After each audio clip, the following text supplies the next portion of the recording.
Ciao, calcio lovers. This week it's all about Ronaldo and Juventus as we look at their domestic dominance with their 8th consecutive Scudetto and, unfortunately, their Champions League collapse after being outed by giant killers Ajax. While on the continent, PSG win the league, Everton embarrass United, and City get revenge on the Spurs. My name is Graziano. You are watching the Italian Soccer Addict broadcast, and you are where you need to be to get your calcio fix. Andiamo!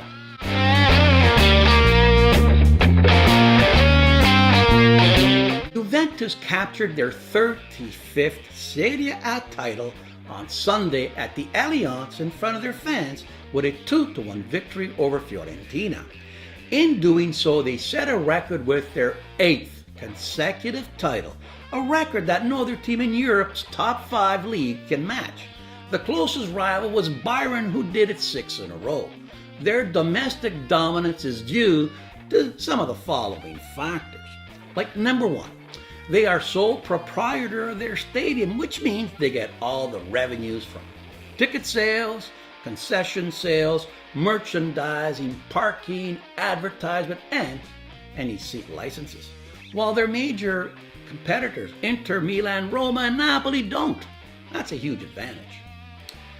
2, they employ a poach the opposition strategy. They weaken their closest rivals. Examples are Piagic from Roma, Higuain from Naples, and Bernardeschi from Florence. That's just some of the examples, and it stops other teams from buying them if they do.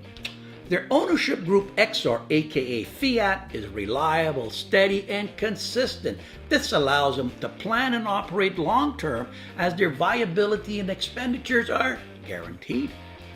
Their operating structure also reflects long-term planning and consistency when you consider that Nedved, Agnelli, and Allegri have been together for the last 5 Scudettos. Their consistent Champions League participation gives them extra funding that allows them to purchase players outside of Italy, such as Emmer Can, Matuidi, Khedira, and Costa, just to list a few examples. The lack of competition. Inter and Milan, their closest rivals in the past years, have gone under major restructuring. With the departure of Moratti and Berlusconi, the Milan teams have been racked with debt, ownership turnovers, coaching merry-go-rounds, and financial fair play violations. And finally, Juve reflect the dominance, which is Italy's mezzogiorno reality. The North dominates economically. Northern teams have won 103 titles, where from Rome south, they've won 8. Yes, money talks. But sports teams are defined by their success and trophy haul. No one cares about their management or coach. All that matters is, can you and did you win? In judging Juventus, one only has to look at their failures in Europe to put their domestic dominance in perspective. With Inter having 3 Champions League titles and Italy's only tripletta, and Milan having 7 Champions League trophies, second only to Real Madrid, Juve's lonely 2 is a disappointment. So Juve went all in. They brought in the king, the savior, the winner. They brought in Ronaldo. First off, Ronaldo coming to Juve needs to be examined. When Messi was charged with tax evasion in Spain in order to pay a $4 million, Barcelona stepped up and paid his fine.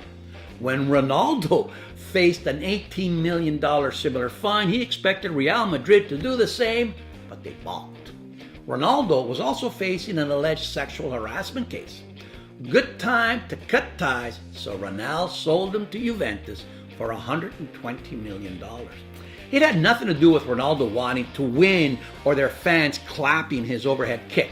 No, it was all about the money and which team was willing to pay $120 million for a 34-year-old superstar. Juve, having dominated Italian soccer for years, had one title consistently escape them. They have 7 Champions League final losses, the most by any team. They have also lost their last 5 in a row. Without Ronaldo, they won 7 consecutive titles. The last 4 Coppa Italia trophies in a row In the last 4 years, Juve made it to the semi-final twice and finals twice in Champions League. Very impressive and consistent. But with Ronaldo, things went south. First of all, it's no longer Team Juventus. Now it's Team Ronaldo.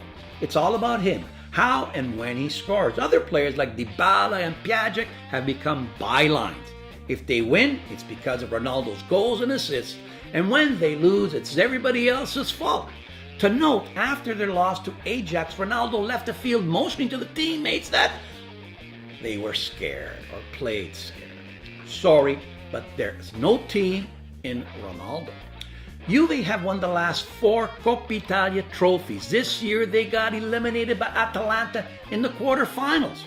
But they explained it away saying Coppa Italia wasn't worth it and it's all about Champions League or bust. In Champions League the last 4 years without Ronaldo, Juve went to 2 finals and 2 semifinals.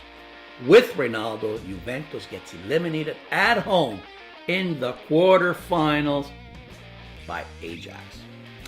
Even though Ronaldo takes all the penalties for Juventus, he has only 19 goals and isn't the capocannoniere. Ronaldo this year won't win the MVP, the Golden Boot, or the Ballon d'Or. So, Juventus spent $120 million to buy a Scudetto they would have won anyway. That's crazy money. No wonder sporting director Beppe Morata jumped ship. Across the pond in the EPL, Liverpool maintained their 2-point advantage over City with a 2-0 victory over Cardiff. City kept pace, getting revenge on Tottenham, beating them 1-0. As City has a game in hand, they will win the title if they win the remaining games, regardless what Liverpool does. And after 4 years, Everton finally beat United, handing them one of their worst defeats ever with a 4-0 blanking. No, after firing Mourinho, United won 9 in a row, but now have lost 6 of their last 8 and 5 in a row in all competition. Is it time back to bring the Mo?